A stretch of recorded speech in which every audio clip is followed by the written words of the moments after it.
देखिए आपने इसने पावर ऑफ द लेंस आपने जान ली थी। अब अपन इसका मोस्ट इंपॉर्टेंट टॉपिक जानेंगे, लेंस मेकर फॉर्मूला। अब लेंस मेकर फॉर्मूला क्या है, इसको अगर अपन डिफाइन करें तो आप यूँ कह सकते हो कि लेंस की फोकल लेंथ, यहाँ ध्यान रहे कि अपन जो भी डेरिवेशंस कर रहे हैं वो थिन लेंस के लिए करेंगे, थिक लेंस नहीं होगा, यानी उसकी थिकनेस को अपन इंक्लूड नहीं करेंगे। तो ध्यान दीजिएगा, एक तो लेंस की focal length, refractive index of material of lens यानी जिसे अपन म्यू से रिप्रेजेंट कर रहे हैं, और रेडियस ऑफ कर्वेचर जो कि लेंस की है R1 और R2। इनमें जो रिलेशनशिप होगी वो रिलेशनशिप ही क्या होगा, लेंस मेकर फॉर्मूला कहलाएगा, या उसे ही अपन लेंस मेकर फॉर्मूला कहेंगे। अब क्वेश्चन ये कि इसे लेंस मेकर फॉर्मूला क्यों कहा गया। इसे लेंस मेकर फॉर्मूला इसलिए कहा गया, इस रिलेशनशिप को, क्योंकि इस फॉर्मूले के बेसिस पर जो मैन्युफैक्चरर्स होते हैं, जो लेंस के मैन्युफैक्चरर्स होते हैं, वो इसका यूज करते हैं दी गई कोई भी जो गिवन फोकल लेंथ है उस फोकल लेंथ का फॉर्मूला बनाने में। तो पहले तो अपन इसकी डेफिनेशन लिख लें कि लेंस मेकर फॉर्मूला है क्या, फिर अपन इसकी वेरी वेरी इंपॉर्टेंट जो डेरिवेशन है उसको अपन करेंगे। तो देखिएगा अपने पास जो हेडिंग बनती है वो है, टॉपिक है अपने पास lens makers formula. Lens makers formula, ये अपन पढ़ रहे हैं लेंस मेकर फॉर्मूला। ध्यान रहे इस लेंस मेकर फॉर्मूले के साथ साथ ही लेंस फॉर्मूला भी डिराइव्ड होता है, यानी कि 1 अपॉन में f इजिकल टू 1 अपॉन में v माइनस 1 अपॉन में u, ये फॉर्मूला भी इसके साथ साथ ही डिराइव्ड होता है। इसलिए आप कह सकते हैं and lens maker formula and lens formula.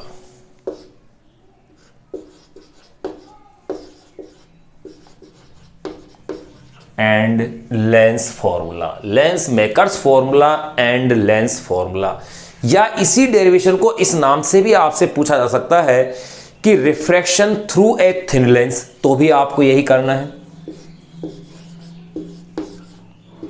Refraction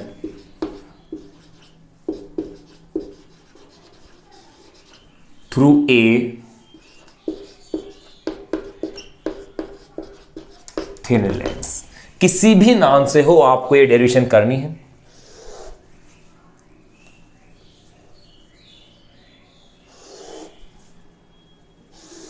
देखिएगा लेंस मेकर फॉर्मूला है तो भी ये डेरिवेशन है, लेंस फॉर्मूला है तो भी यही डेरिवेशन यूज होगी, और refraction through a thin lens हो तो भी यही डेरिवेशन होगी। तो पहले अपन इसकी डेफिनेशन दे देते हैं कि लेंस मेकर फॉर्मूला है क्या। तो डिफाइन अपन कर दें कि द फॉर्मूला और इक्वेशन,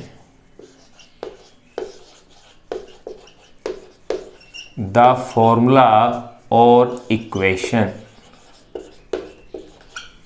द फॉर्मूला और इक्वेशन गिविंग रिलेशनशिप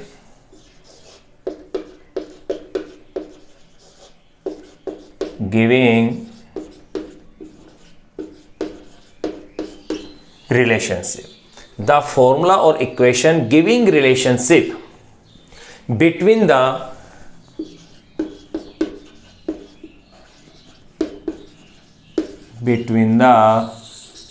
focal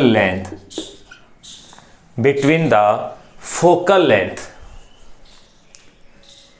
जिसे अपन रिप्रेजेंट करते हैं इस वाले f से, द फॉर्मूला और equation giving relationship between the focal length f of the lens, focal length f of the lens. फिर इसके बाद अपन ले सकते हैं focal length of the lens and आप कह सकते हैं refractive index of the material,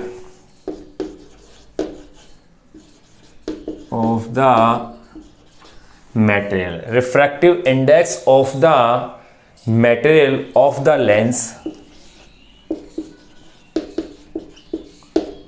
lens, जिसे अपन किससे लेते हैं, म्यू से, and the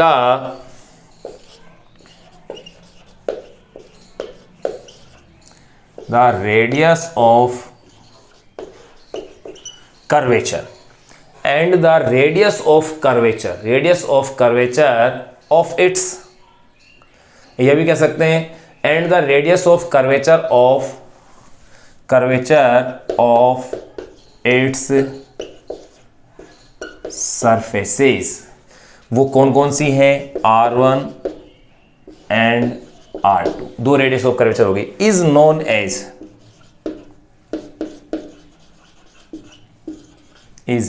age lens maker formula.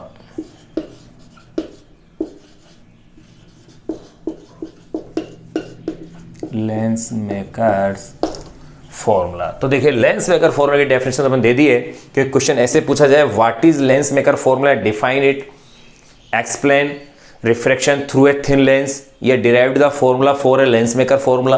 तो कुछ भी आपसे क्वेश्चन पूछा जाए तो आपको ये डेरिवेशन करनी है।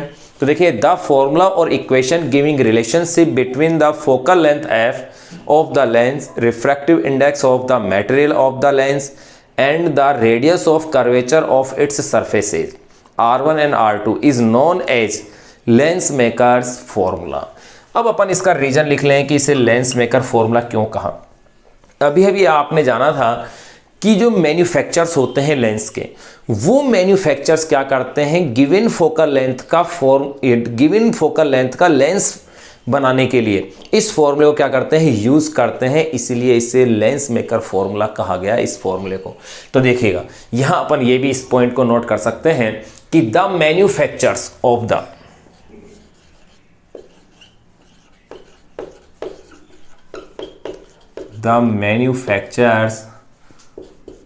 of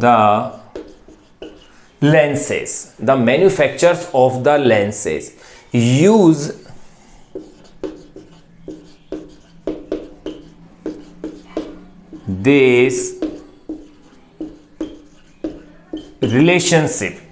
this relationship to design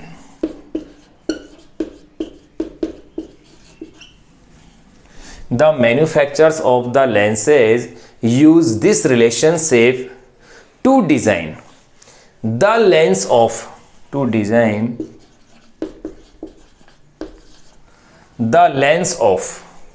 a given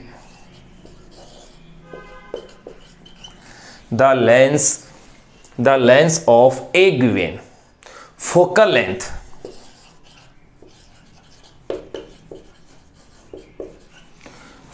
length and hence it is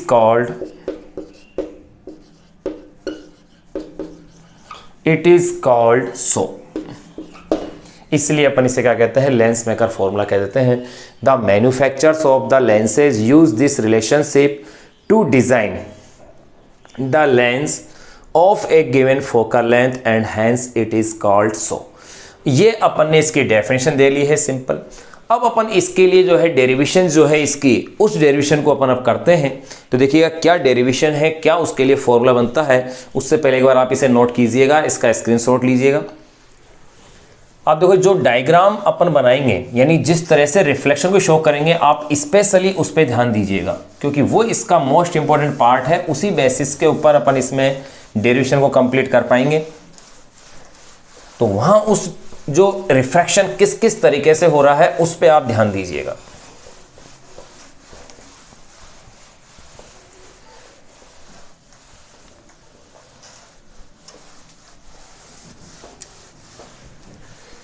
ये मान लिया आपकी डेरिवेशन का सबसे इंपॉर्टेंट पार्ट वही होगा, refraction through a thin lens. इसको अपन जान रहे हैं। देखिएगा आपके पास कोई थिन लेंस अपन ले लेते हैं, रखना थिक लेंस नहीं है, उसके रिफ्रैक्शन की स्टेप्स पे ध्यान दीजिएगा।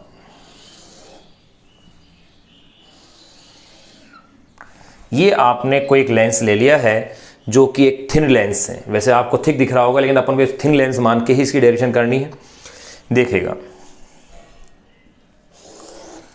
यहां ये आपने इसकी प्रिंसिपल एक्सिस ले दी है,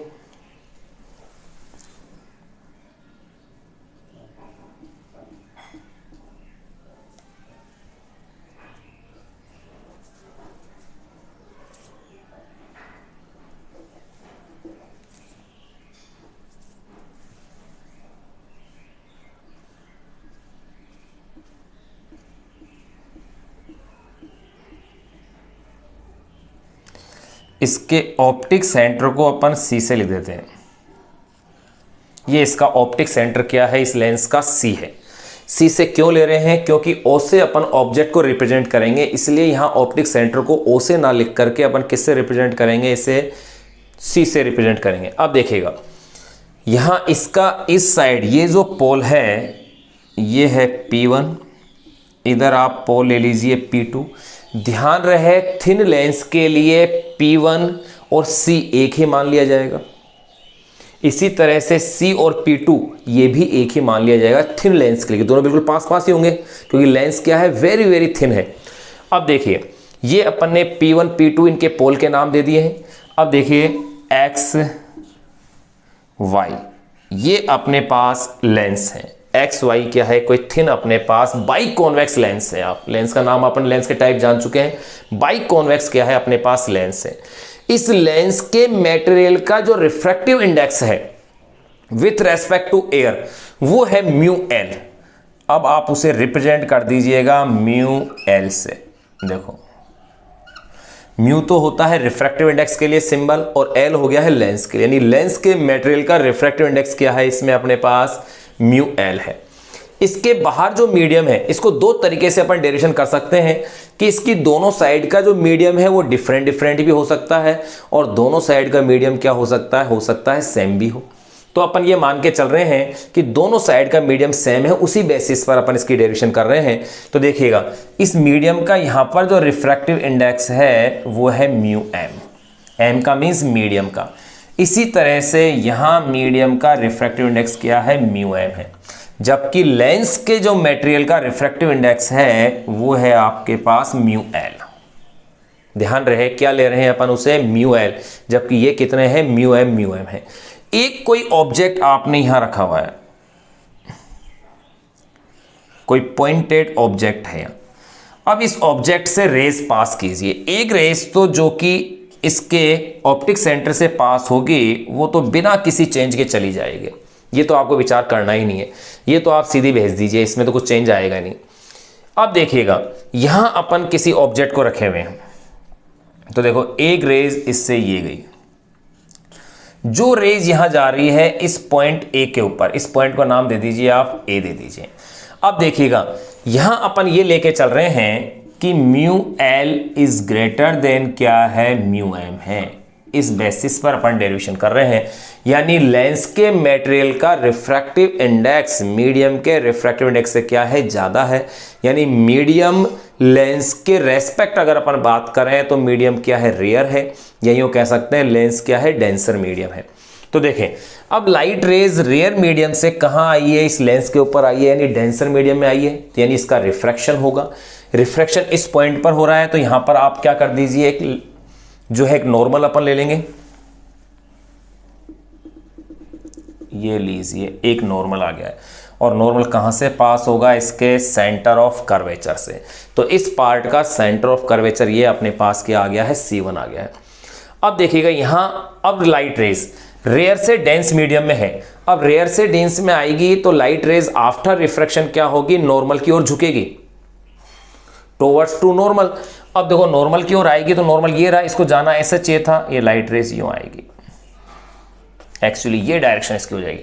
अब आप क्या देखेंगे कि अगर सपोज करो ये अगर ये बाहर इधर ये लेंस वाला पार्ट नहीं होता, केवल यही पार्ट होता, सपोज करें अपन अगर केवल आपके पास यही वाला पार्ट होता, यानी इधर का यही पार्ट होता, कौन सा, एक्स P1 Y, वापस गौर कीजिएगा, आपके पास केवल एक्स P1 Y होता, इधर कुछ नहीं होता, मतलब एयर ही होती, तो आपको पता है यहां जो रिफ्रैक्टेड रे है ये रे क्या होती, यहां से इधर जो जाकर के ये क्या होती, नॉर्मल की ओर झुकती, यानी ये रेज यूं जाती है आपके पास, ये लीजिए इसे थोड़ा आगे और आप बढ़ा दीजिए, यानी कि ये रेज की जो डायरेक्शन होती है वो यूं लेते हैं आप ऐसे,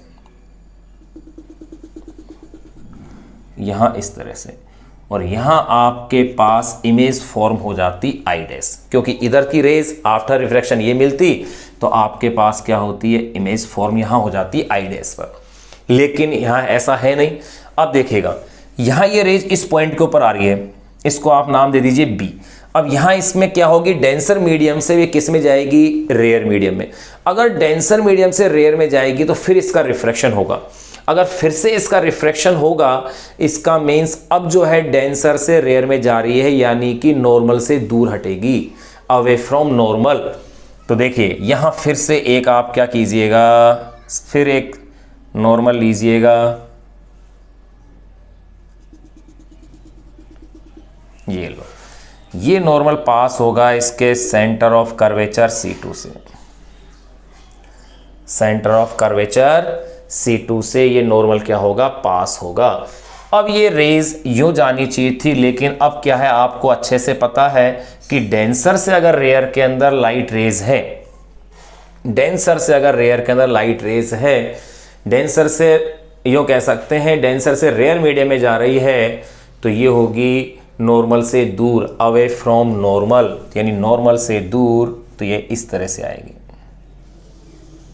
और यहाँ फाइनल इमेज क्या बन जाएगी, आई बन जाएगी इस ऑब्जेक्ट की। यहाँ इस पॉइंट को नाम दे दीजिएगा आप बी। अब देखो यहाँ इसी इस डायग्राम के अंदर सब कुछ अपन ने रिप्रेजेंट कर दिया है। अब इनके अपन जब डेरिवेशन करेंगे अभी और आगे, तो एक एक पार्ट को अपन अलग से लिखेंगे। ध्यान दीजिएगा, एक एक पार्ट के लिए, जैसे x p1 y के लिए अलग से, फिर x p2 y के लिए अलग से अपन एक एक स्टेप्स को लेंगे। तो एक बार आप इस डायग्राम को देखिए, इसको नोट कीजिएगा, इसमें कुछ पॉइंट्स और अपन पहले शो कर दें। तो देखिएगा P2 से लेकर के और यहां तक, कहां तक, C2 तक, ये डिस्टेंस हो जाएगी रेडियस ऑफ कर्वेचर R2। इसे अपन कहेंगे रेडियस ऑफ कर्वेचर R2। इसी तरह से P1 से C1 तक की जो डिस्टेंस आप लेंगे, ये हो जाएगी रेडियस ऑफ कर्वेचर R1।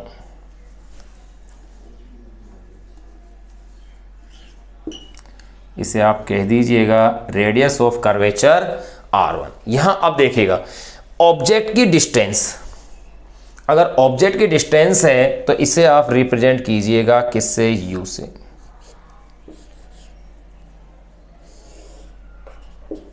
ये लीजिए, फिर देखिएगा इमेज जो अपन ऑप्टिक सेंटर से डिस्टेंस देख रहे हैं, अगर आप P2 P1 से, क्योंकि आपको पता है कि P1 P2 और O, ये सॉरी C, तीनों एक ही जगह आएंगे क्योंकि बिल्कुल थिन लेंस है। तो अब देखिएगा यहां अगर अपन इसकी डिस्टेंस देखें, कौन सी डिस्टेंस लेके देखें अब अपन, ये तो आपके पास U आ गई, ये वाली जो डिस्टेंस होगी I डैश वाली, ये लो, इसे आप ले दीजिएगा V डैश, ये लो, इमेज डिस्टेंस हो गई। और फाइनल इमेज डिस्टेंस है वो ये आपके पास आ जाएगी V, जो कि यहां तक की है। अब आप एक बार इस डायग्राम को बना लीजिए एज इट, ऐसे कैसे, क्योंकि ये डायग्राम बार बार आपके पास यूज होगा। आप इसका स्क्रीनशॉट भी ले लें, इसको ये स्टेप्स देखें कि कैसे कैसे इसको फॉलो किया है अपन ने, कैसे कैसे इसको बनाया है। एक बार आप इसे नोट कीजिएगा एज इट, ऐसे कैसे। अब देखिए, अब अपन एक एक पर रिफ्रैक्शन देखें। याद कीजिए, अगर अपन किसी स्फेरिकल सरफेस पर रिफ्रैक्शन का अगर आपने फॉर्मूला पढ़ा है तो याद कीजिए फॉर्मूला ये था, म्यू एल अपॉन में वी माइनस, या इसे यूं कह सकते हो आप, म्यू टू अपॉन में we minus mu one upon में you is equal to mu two minus mu one upon में आर। किसी रिफ्रैक्टिव सरफेस के लिए आपने ये फॉर्मूला पढ़ा था। अब ये फॉर्मूला आपको याद रहना चाहिए, म्यू टू अपॉन में we minus mu one upon में you is equal to mu two minus mu one upon में आर। ये किसी रिफ्रैक्टिव सरफेस के लिए था। अब इसी फॉर्मूले का अपन अब यूज करेंगे एक एक सरफेस के लिए। फिर इनसे दो अपने पास इक्वेशन आएंगी, उन दोनों इक्वेशन को आप ऐड कीजिएगा, आपकी डेरिवेशन हो जाएगी। यानी कि मेन काम जो इसमें है वो इस डायग्राम के अंदर ही है। मेन काम कहाँ है? इस डायग्राम में ही है। तो देखिएगा, रिफ्रैक्शन ये फॉर्मूला होता है अपने पास, रिफ्रैक्शन बाय स्फेरिकल सरफेस। ये अपने पास फॉर्मूला होता है। यहां पर म्यू टू लेंस के लिए, म्यू वन मीडियम का रिफ्रैक्टिव इंडेक्स, ये अपने पास फॉर्मूला होता है। रिफ्रैक्शन बाय स्फेरिकल सरफेस ये फॉर्मूला था। अब आप एक बार इसे नोट कीजिएगा। अब एक एक की अपन बात करते हैं। Refraction at a surface x P1 y की, और इसी फॉर्मूले को अपन यूज़ करेंगे। ये फॉर्मूला आप ध्यान रखिएगा, ये फॉर्मूला आपको क्या रखना है, ध्यान रखना है। अब देखिएगा, तो एक बार इसको अपन क्लियर कर देते हैं, क्योंकि अब अपन एक एक सरफेस के लिए लें। चलो पहले अपन उसको पूरा कर दें, फिर एक साथ क्लियर कर लेंगे। एक बार यहां तक आप नोट कीजिएगा। अब देखिए भाई, एक एक सरफेस की अपन बात करें तो पहले अपन बात कर रहे हैं रिफ्रैक्शन 8 सरफेस।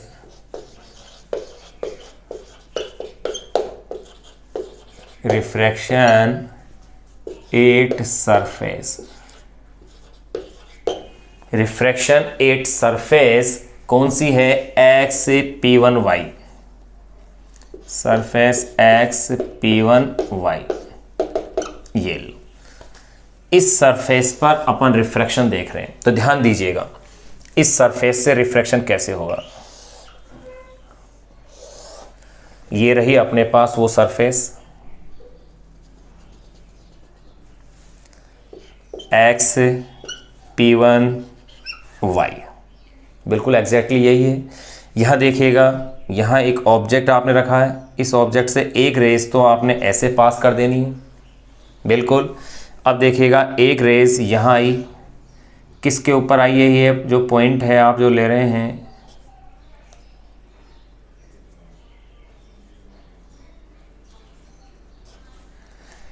इसको ले लेते हैं आप ए। अब देखिएगा इस रेस को जाना ऐसे था, लेकिन यहाँ रिफ्रैक्शन हो रहा है, यहाँ इधर अपन कोई दूसरा पार्ट मान नहीं रहे। तो देखो यहाँ पर एक नॉर्मल लीजिएगा, ये नॉर्मल कहाँ से पास होगा, सेंटर ऑफ कर्वेचर C1 से, ये आपके पास नॉर्मल आ गया है C1। अब देखिए भैया, अगर ये आपके पास अगर नॉर्मल है तो अब देखो इस लाइट रेस को जाना ऐसे था, लेकिन ये रेयर से डेंस मीडियम में आई है, यानी कि ये टुवर्ड्स टू नॉर्मल, यानी इधर झुक करके ही हो जाएगी।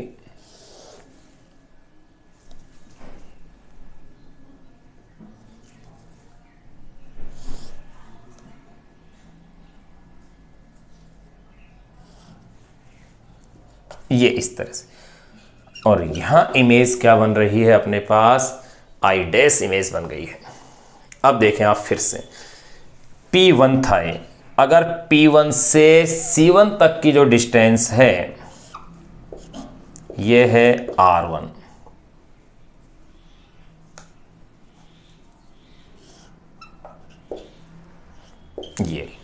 ये कितनी है अपने पास, R1 है। फिर देखो ये आपको पता है, ये इसका ऑप्टिक सेंटर C था, ये जो डिस्टेंस होगी ये हो जाएगी इसकी U। फिर देखिए ये वाली जो डिस्टेंस हो जाएगी इसकी, वो हो जाएगी V डैश। यहाँ लो, यहाँ अपने पास ये पॉइंट पूरे हो गए। अब अपन अपने उस फॉर्मूले को अप्लाई करेंगे जो कि रिफ्रैक्टिंग सरफेस के लिए था, μ2 अपॉन में V माइनस μ1 अपॉन में U is equal to μ2 minus μ1 upon में R।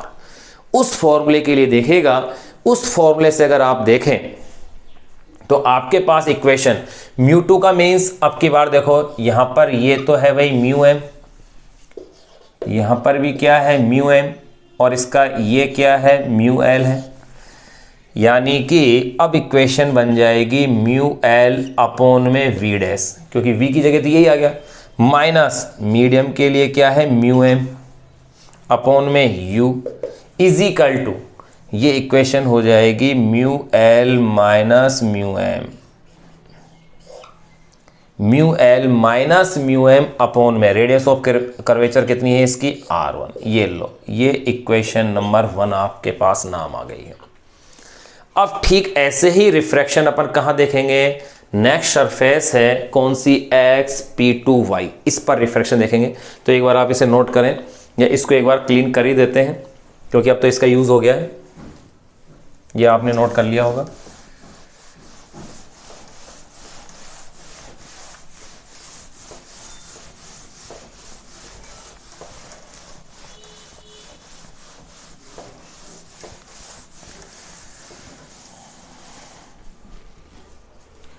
देखिए अब अपन ले लेते हैं रिफ्रैक्शन 8, इधर साइड में refraction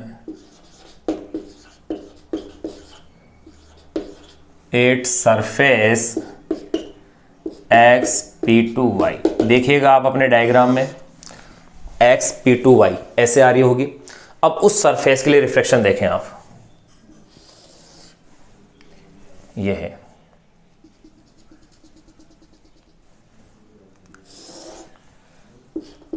x p to Y, ये इसका ऑप्टिक सेंटर आपने लिया ही था, बिल्कुल क्लियर यही था। ये इसका अपने पास क्या था, ऑप्टिक सेंटर था सी। अब देखिएगा भाई लाइट रेज जो यूं आ रही थी, इसमें यूं लाइट रेज आ रही थी। अब देखिएगा ये जो लाइट रेज है अब डेंसर मीडियम से किस में जाएगी, यहां पर इस पॉइंट बी पर डेंसर यानी कि लेंस से किस में जाएगी, एयर के अंदर, यानी डेंसर मीडियम से रेयर मीडियम के अंदर ये लाइट रेज पास होगी।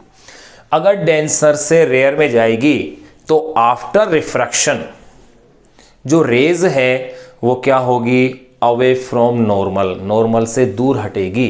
तो पहले तो आप इस पॉइंट पर नॉर्मल ले लीजिए, ये लीजिए, और ये कहां से पास होगा, C2 से पास होगा ये नॉर्मल। अब देखिएगा इस लाइट रेज को, अब ये लाइट रेज को जाना ये चाहिए था, नॉर्मल से दूर हटेगी, यानी ये रेज कैसे जाएगी, ऐसे आएगी, और ये लो ये फाइनल इमेज, ये अपने पास क्या आ गया है, आई आ गया। इधर से ये रेज तो जरूर मिला है, क्योंकि दो रेज होंगे तो ही इमेज फॉर्मेशन होगा भाई अपने पास। अगर ये पार्ट नहीं होता तो गौर कीजिए आपके पास ये इस तरह से आ रहा था, तब ये आपके पास आई डैश आ रहा था, बिल्कुल। अगर अपने पास ये आई डैश आ रहा था, अगर ये पार्ट नहीं होता तो ये आपने देख लिया था। या यूँ भी कह सकते हैं कि ये जो इमेज है इस वाले पार्ट के लिए क्या हो गई, ऑब्जेक्ट हो गई, यूँ भी आप कह सकते हो आप इसे। तो यहाँ अब आप देखिएगा भाई P2 और C2 के बीच की डिस्टेंस ये तो हो जाएगी R2, रेडियस ऑफ कर्वेचर, ये तो अपने पास क्या हो गई है, R2 हो गई। फिर देखिएगा अब अगर अपन देखें तो देखिए यहाँ C से I तक की डिस्टेंस ये हो गई है V, और ये हो गई है आपके पास V डैश, ये लो। अब उसी इक्वेशन को अपन यूज करेंगे जो इक्वेशन थी, तो एक बार आप इसे नोट करें। तो देखो इक्वेशन से आप देखेंगे तो अब की बार बोलिएगा म्यू2 की वैल्यू क्या होगी, यानी लेंस से लाइट रेज किस में जा रही है, मीडियम में, यानी पहला मीडियम लेंस बन गया μl अपॉन में V। अब की बार अपने पास जो V आ रहा है वो V ही है, माइनस, फिर अब आप देखें इसके अंदर भाई, सॉरी पहला मीडियम तो अब क्या है, लेंस से, दूसरा मीडियम क्या है, मीडियम है, तो इसलिए दूसरा म्यू आता है ना μ2, तो ये μm हो जाएगा, तो μm अपॉन में V माइनस μl u का मीन्स अब की बार V डैश, क्योंकि ये जो इमेज बनी है आई डैश वाली यही इस सरफेस के लिए किसका काम करेगी, ऑब्जेक्ट का काम करेगी। यहां अपने पास ये आया इजिकल टू, अब इक्वेशन में देखिएगा, अब इक्वेशन में क्या हो जाएगा, μm माइनस μl अपॉन में रेडियस ऑफ कर्वेचर अब की बार कितनी है, R2, ये लो, ये इक्वेशन नंबर 2। बस ये दो इक्वेशन बनाना ही मेन काम था। एक बार आप इसे एज इट ऐसे कैसे एक बार नोट कीजिएगा, इस डायग्राम को बनाइएगा दोनों को, और ध्यान रहे लेंस के मटेरियल का रिफ्रैक्टिव इंडेक्स जो अपन ले रहे हैं वो है μl, ये लो, एक बार आप नोट कीजिए। अब देखिए दोनों इक्वेशन को, अब आपका केवल एक ही काम है, इन दोनों इक्वेशन को क्या कर देना है, आपको ऐड कर देना है। तो दोनों इक्वेशन को अपन ऐड करेंगे।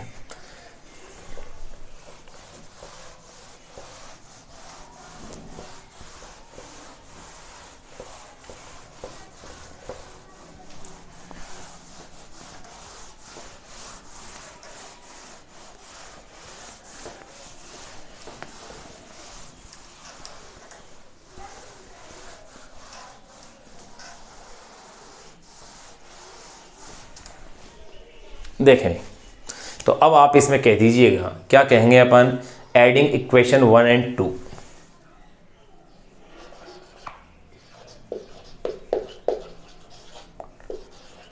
Adding equation 1 and 2, we get adding equation 1 and 2 we get, देखो इक्वेशन 1 और इक्वेशन 2 को अपन क्या कर रहे हैं, इसके अंदर अब ऐड करेंगे भाई। अगर इक्वेशन 1 और 2 को अगर अपन ऐड करते हैं तो देखिएगा इक्वेशन में क्या फॉर्म आपके पास आती है। तो इक्वेशन 1 तो ये रही है, म्यू एल अपॉन में we dash minus mu M upon में यू। इसके अंदर अपन प्लस कर रहे हैं इक्वेशन 2 को, यानी कि म्यू एम अपॉन में we minus mu L upon में we dash is equal to mu L minus mu M upon में R1 plus mu M minus mu L upon में R2। क्लियर? ये दोनों इक्वेशन अपन add कर दी है। तो अब देखिएगा इसमें से जो कैंसिल हो रहे हैं, पहले उसको देखो, ये वैल्यू माइनस में है और ये प्लस में है, तो एक दूसरे से कैंसिल हो गई। अब क्या रहा आपके पास, इधर देखो म्यू एम अपॉन में we minus mu M upon में यू, ये रिमेनिंग पार्ट है। इधर भी देखिएगा mu L minus mu M upon में R1। इस इक्वेशन में से माइनस को कॉमन ले लें अपन, माइनस कॉमन लेते ही साइन चेंज हो जाएंगे अंदर के, यानी कि माइनस कॉमन लेते ही माइनस का जो है वो तो हो जाएगा प्लस का, और प्लस का है वो हो जाएगा माइनस का। ये लो, यहां अपने पास इतनी स्टेप्स आ गई है। एक बार आप इसे नोट कीजिएगा। इक्वेशन 1 एंड 2 को अब अपन ऐड कर ही लिया है। अब देखिएगा, अब अपन इसे आगे सॉल्व करेंगे। यहाँ आप देखिएगा आपके पास म्यू एम कॉमन आ गया है, क्या रह गया है 1 अपॉन में वी माइनस 1 अपॉन में यू इज इक्वल टू, यहाँ पर भी देखें आप mu L minus mu m को कॉमन ले लीजिएगा, 1 अपॉन में R1 माइनस 1 अपॉन में R2। इक्वेशन 2 तक आपके पास आ चुकी थी इक्वेशन, यहाँ तक कि आपके पास इक्वेशन आ चुकी है। अब आगे आप फिर देखिएगा, इस इक्वेशन को थोड़ा सा और अरेंज कीजिएगा, 1 अपॉन में v माइनस 1 अपॉन में u is equal to mu L upon में mu M minus mu M upon में म्यू एम, यानी कि 1, ये लीजिए 1 अपॉन में R1 माइनस 1 अपॉन में R2। यहाँ तक की इक्वेशन अपने पास ही आ गई है। 1 अपॉन में v माइनस 1 अपॉन में u is equal to mu l, mu l का मतलब refractive index of lens, upon में म्यू एम माइनस 1 इजी का ये फिर इसके साथ मल्टीप्लाई होकर के 1 अपॉन में R1 माइनस 1 अपॉन में R2। बट अब आप ध्यान रखिएगा, ये जो म्यू एल अपॉन में म्यू एम है, इसको अपन क्या कहेंगे, refractive index of length with respect to medium. तो देखिएगा, तो यहां आप कह दीजिए अब आगे, बट म्यू एल अपॉन में mu m is equal to mu l m हो गया, is equal to mu l m अपन इसे कह सकते हैं। और इसे ही अपन कहते हैं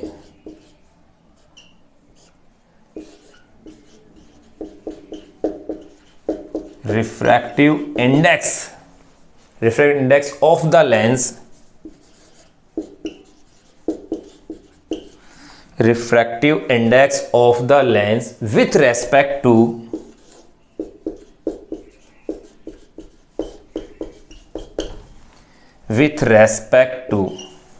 refractive index of the lens with respect to the medium,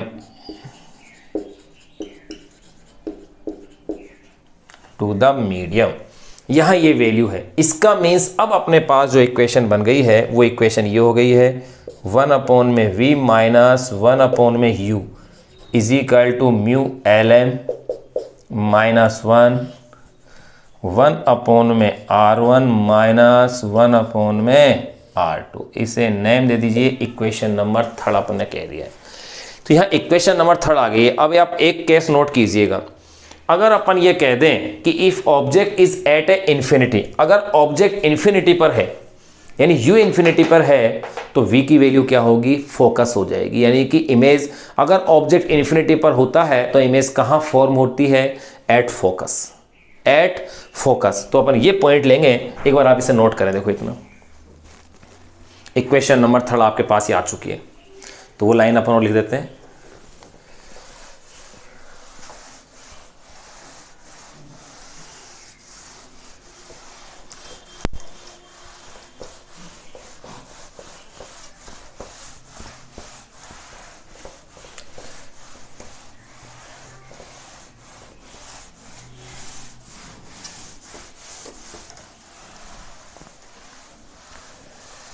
भैया आपको केवल क्या करना है, डायग्राम से 2 इक्वेशन निकालनी है, दोनों इक्वेशन को ऐड कर देना है, बस आपकी डेरिवेशन हो जानी है। तो अब आप इसमें एक लाइन ऐड कर दीजिए, if object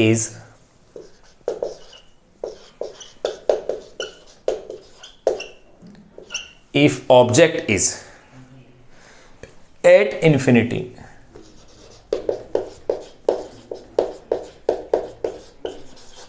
if object is at infinity, the image is formed.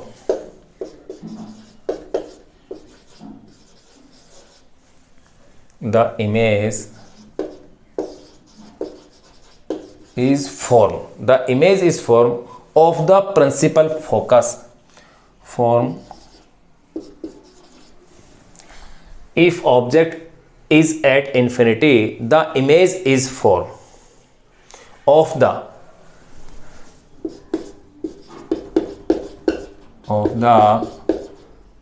principal focus of the principal focus of the principal focus of the lens. If object is at infinity, the image is formed of the principal focus of the lens. Principal focus of the lens, that is, यूं कह सकते हैं आप, that is if u is equal to infinity हो, इसका means ये हुआ u is equal to infinity, then v is equal to क्या होगा, f होगा, यानी कि फोकस पर होगा। इतना सा ध्यान रख सकते हो और कुछ नहीं। तो if u is equal to infinity, then v is equal to f. Hence, equation 3 becomes, तो इक्वेशन 3 अपने पास अब क्या हो जाएगी, देखो इक्वेशन 3 ऐसे हो जाएगी, 1 अपॉन में v की जगह तो क्या आ जाएगा f, और 1 अपॉन में इन्फिनिटी, ये तो क्या हो गया, 0 हो गया।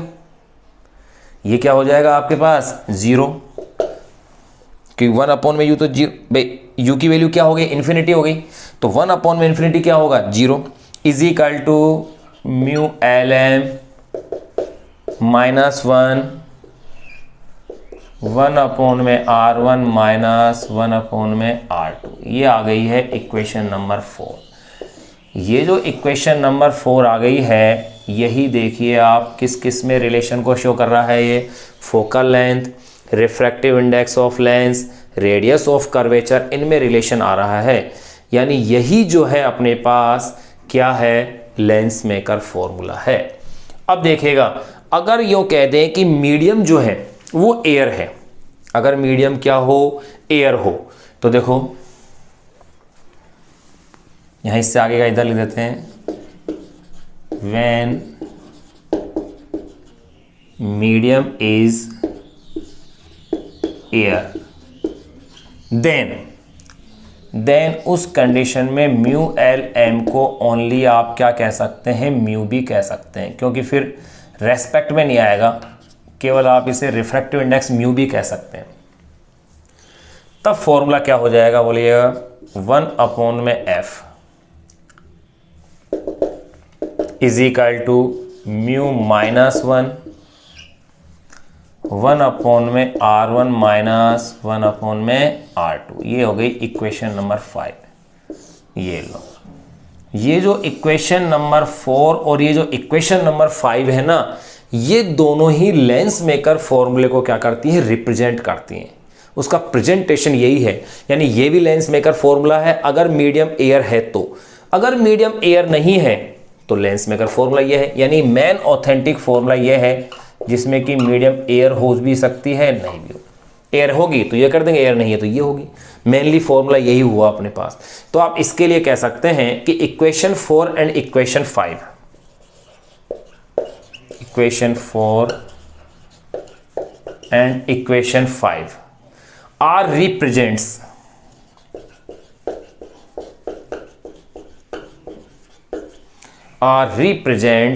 Lens makers formula.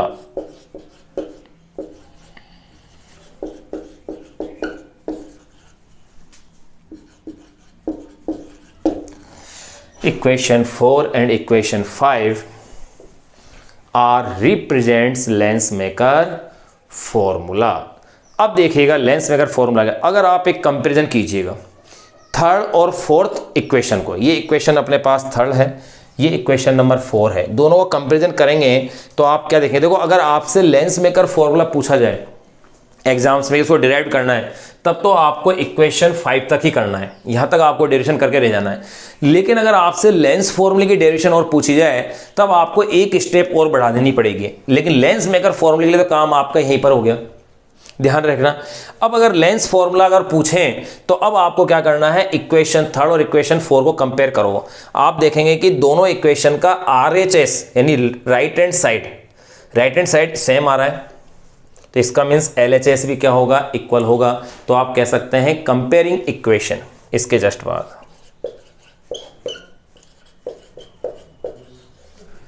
Comparing equation 3rd and 4th, comparing equation 3rd and 4th, we get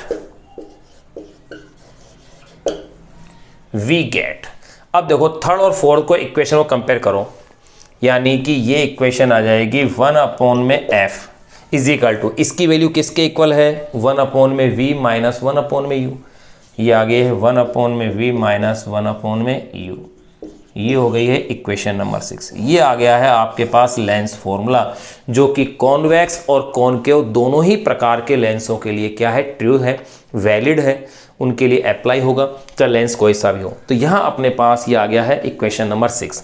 तो ध्यान रखना इक्वेशन नंबर जो 6 है ये लेंस फॉर्मूला है। अगर लेंस फॉर्मूला पूछा जाए तो आपको इक्वेशन 6 तक करना है, और अगर ओनली लेंस मेकर फॉर्मूला पूछा जाए तो आपको डेरिवेशन इक्वेशन नंबर 5 तक कर देनी है। ये अपने पास आ गया। तो आप इसमें कह सकते हैं कि equation 6 is, equation 6 is known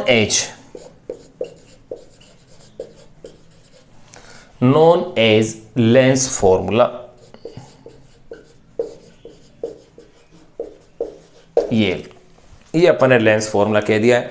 अब एक पॉइंट आप इसमें नोट लगा के लिख सकते हैं, उससे पहले वापस से देखें, आपके लिए इसमें सबसे इंपॉर्टेंट पार्ट हुआ रिफ्रैक्शन का फिनोमिना कैसे हो रहा है थिन लेंस से, उसके डायग्राम आपके क्लियर होने चाहिए।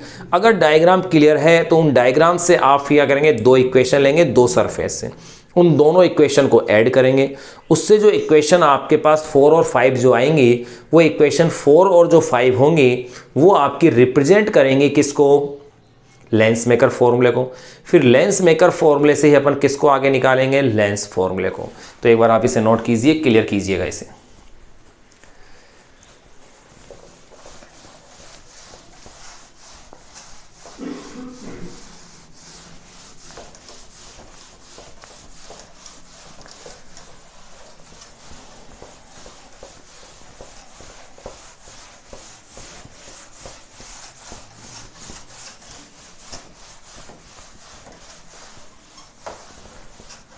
तो यहां आप एक पॉइंट ही लिख लीजिएगा नोट लगा के,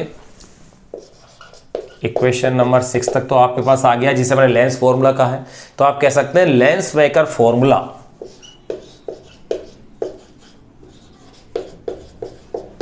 lens maker formula and lens formula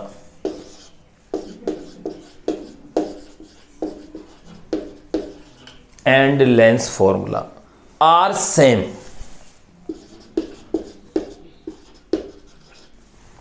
lens makers formula and lens formula are same for both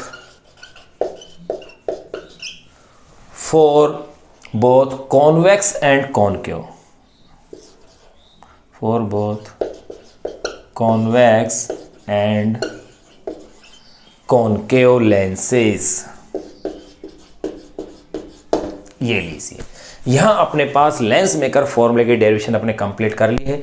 अब अपन इसमें देखेंगे कि लेंस मेकर फॉर्मूले से फोकल लेंथ की डिपेंडेंस क्या है, जिस पर कि मोस्टली जो न्यूमेरिकल बनते हैं, अच्छे वाले जो न्यूमेरिकल्स बनते हैं वो उसी पर बनेंगे। एक बार आप इसे क्लियर कीजिए, फिर अपन उस टॉपिक को डिस्कस करते हैं।